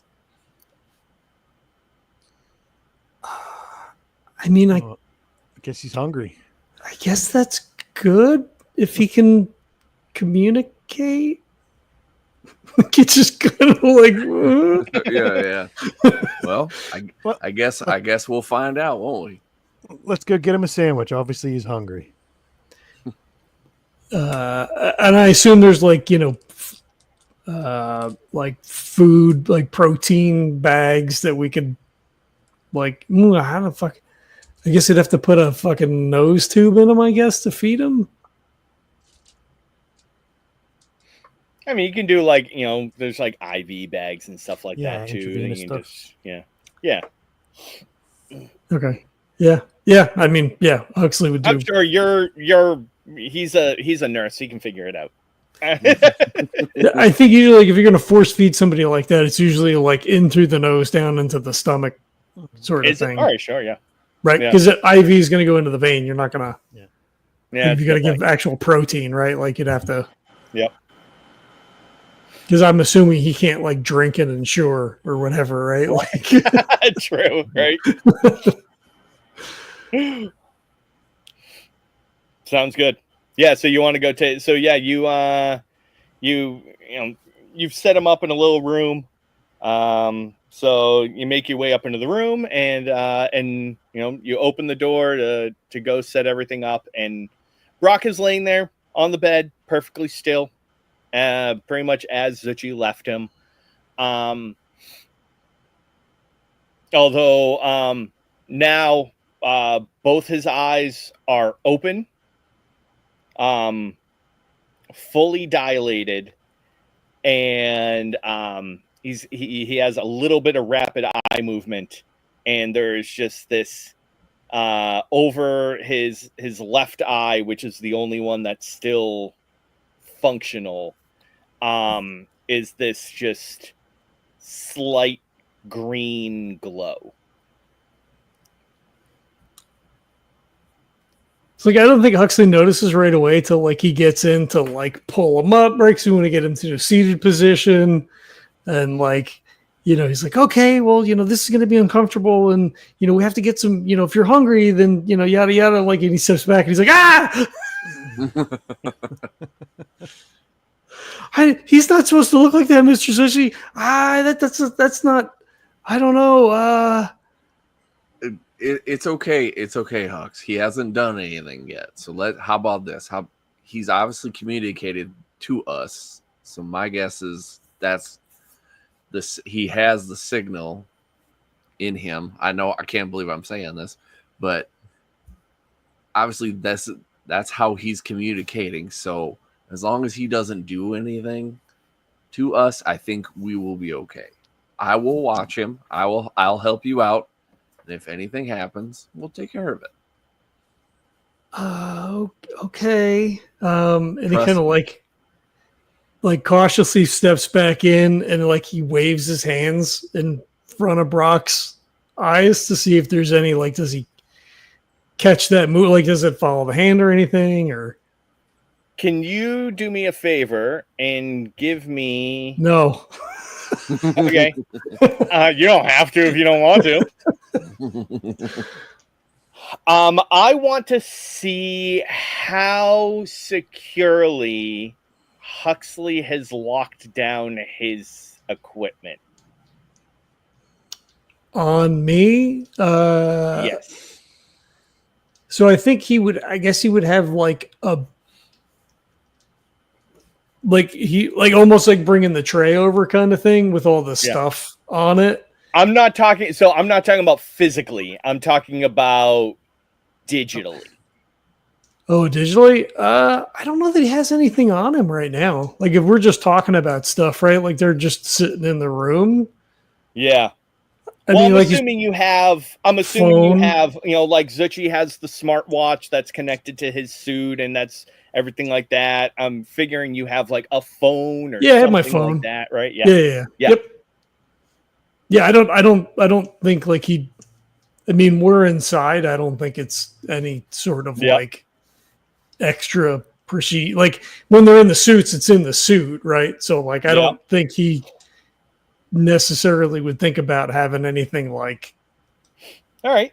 In that case, you get a vibration in your phone. What kind of notification sound does Huxley have for his phone? I think it's probably just like a ding, like ding. Yeah. Nothing. Yeah. So that. Yep. So you feel the brief vibration. You hear ding in your pocket.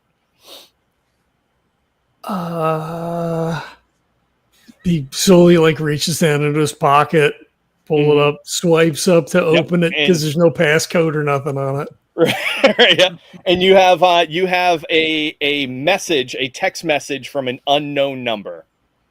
He looks at the phone, looks up at the two of them, and says, "There's a message." Go ahead and read it. It is the Mr. Bean gif of him just like waving his hand really quickly. I don't even think he says anything. He just turns the phone around to show the other two. I think Zuchy actually laughs out loud because he's like, it's so absurd and it's kind of concerning, but he also is like, you can't help yourself. Yeah, he's kind of like, I can't believe like he's actually communicating. Yeah, it's a good sign. Well, that's what Smokey says. Well, it's a good sign he's communicating, and we'll see where it goes from here. So he's like, okay. So I guess you can hear me then. Like he puts his phone back in his pocket. He says, this is going to be really uncomfortable. And usually people are kind of knocked out for this, but I'm going to have to put a tube in your nose to feed because you can't drink anything, right? I guess. So we're going to, all right. Sorry. It's just like comes in real slow, shows him the tube, shows him like the food, like bag of food or the however you like transfer shit or whatever. And it's like, okay. And like I guess you probably, I don't know if you would like grease the front of it to I know. Let's say you do whatever you're supposed to do. Yeah. Okay. I mean, maybe it's just in through the mouth. I don't know. Like I have literally no idea. which might be easier. Like in his condition, I don't know. Maybe that's easier. Yeah. I'm not sure. I want to Google how to insert a feeding tube. I don't know if that's the thing I want to do. So like I know like it, in a sanitarium in the whatever 1900s or whatever, like it's in the nose, you're strapped the fuck down and like they just feed fucking gruel through a tube, right? Like it's bad. It's bad shit, you know. You probably want it. They're probably a little more humanitarian in this area. Yeah. So. Yeah, I don't like if he's not going to resist, I guess we could probably do it. But like, I don't know, because even through the sinus, it's still going down through the esophagus, right? So like, I don't know, maybe he just does it down the mouth. Whatever. Yeah. There you go. It's still unpleasant. Whichever way very much. Going in.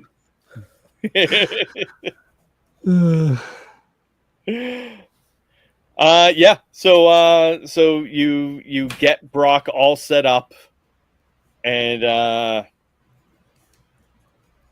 as you do, there's a, you know, you're kind of feeding this through, and at one point you see how his eye kind of starts to glow a little brighter, and the lights under the bridge dim slightly. But then as you get that the tube all the way down and settled and everything, lights come back up. He seems to relax. The glow actually goes away, and he then closes his eyes and seems to relax a little bit. And after done too, you kind of like, you can tell his pulse didn't speed up any. But he's feeling very warm to the touch right now. Warmer or as warm as before? Warmer, yeah. Still not like feverish, but he definitely, his arms and his temples and everything definitely have more warmth to them. I would, as opposed to, was he like super cold before? No, he was normal body temperature before. Okay, I mean, he would seems like he's probably gone up like a couple of degrees in the last few minutes. Okay, I mean, Huxley would look through the again, if there's a thermometer or like a digital thermometer or whatever, like he would actually take his temperature, and maybe he's been charting it all this time. I don't know, like he is again like a nurse's assistant, whatever. So like. Yeah, he would keep track then to see, and then like start making notes like, oh, fed him and his temperature went up in X amount of time, like color looks, yada yada, like green light in his eyes. Yep. Yeah, so he's running just shy of 100 right now. Nothing super alertive, but still definitely something to keep track of. So yeah. Okay. Well, we got another member of the team now, it looks like. There you go. Get him a suit.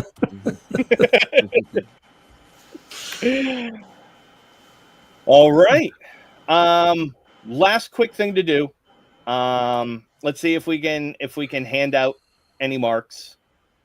So go ahead and take a look at your drivers. And see if anything kind of plays into that. So, so let's start with Zuchy. So you have make sure others survive and doesn't think of danger. Do you feel like either of those played into this session? I think making sure others survive definitely is one of them that he definitely did. The jumping into danger one, there's no really danger right now. So there's really nothing to jump into. So I feel like the one he definitely did, but the other one not so. Absolutely. All right, so go ahead and take a mark for that. Cool. And again, you can put it in whatever you like. If you want to associate it with the stuff that you did today, especially with your downtime and taking care of Brock and everything like that, you can. If you want to put it into something else, into another trait or ability, you can do that. So, okay. With Smokey, you have Protector and Watch the World Burn. Ooh, I really can't think of any. Burn a pile of corpses.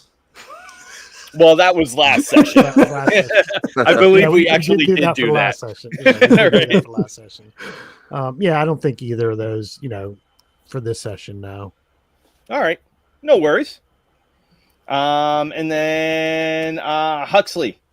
So you have helper and innocent. Helper for sure. Yeah. I mean, And, that was most getting of the everything up session. and running and everything like that. Yeah. And also working to help Smokey recover and all that kind of stuff. Yep. Yeah, I can absolutely say. So why don't you go ahead and take a mark? An innocent, I don't know if we need to change that, right? Because like still currently his whole demeanor. So like, it's just how he exists. So like, I don't know. Right? Yeah. I don't know if that's a good snag at this point, right? Yeah. Because it's just like I could argue for that every time because it's just the way that I play him. But like, I don't know that. Right. Like, Yeah. True. it didn't cause a problem for like his innocence Right. didn't cause a problem, right? So like I guess that's where the switch is, right? So like we got into something that forced through his like either inattention or lack of understanding or whatever puts him or somebody else in a bad situation, right? Like Right. Yeah. I mean, so that's the thing with the drivers too, is that characters evolve, right? So that can, and if you feel while it's still a part of his personality, it's not. It can be something that doesn't necessarily drive him one way or the other anymore. Thank you. Right. Right. So that's always something that we can look into changing. So Yeah. all right, sounds good. So yeah, you have a base, you have a glowing Brock, and next session we'll figure out where you go from here. Sounds good. Nice. All right. Well, I know you guys. Kurt, you got something to plug. What do you got going on over at MFG Cast? Oh, sure. We introduced a new podcast partner, Jason, to our board game episodes. So you will see him in our board game eps. This one that we're releasing on the 23rd actually doesn't have him because he actually didn't play the game that we talked about. So me and Tracy are back in the saddle again talking about Cascadia, which is a pretty fine game if you've ever played it. It's a good looking game. That out. Yeah, for sure. It's super easy to learn and super easy to play. So it's actually, I was surprised about how much I really liked it. So check that out. And then of course we're every other week we're releasing either a D&D episode or Core Noir. So check that out. And again, you can always check out our YouTube page, MFG Cast, or you can check out our TikTok as well. So. Yep, cool. All right. Yeah, I saw the Cascadia pop up on my podcast player tonight, so I'll have to check that out tomorrow. I've seen pictures of it. It looks like a pretty game. Yeah, got a modular tile thing. Yeah, and yeah, like I said, it's surprisingly the rule book is so quick. It's like, oh, that's it. And you're like, and then all of a sudden you just go play it, and you're like, oh wow, this is actually a lot easier than I thought it'd be. So yeah, cool. All right, well, we have our Patreon up if you want to throw a couple of what is it in this thing? Credits in this one? Rep. You want to throw a couple of rep RI? Yeah. Ratings and reviews on iTunes or whatever your podcatcher of choice is dubiously helpful. We have our t-shirts for sale. I finally went and ordered my black t-shirt with regular pride flag on it.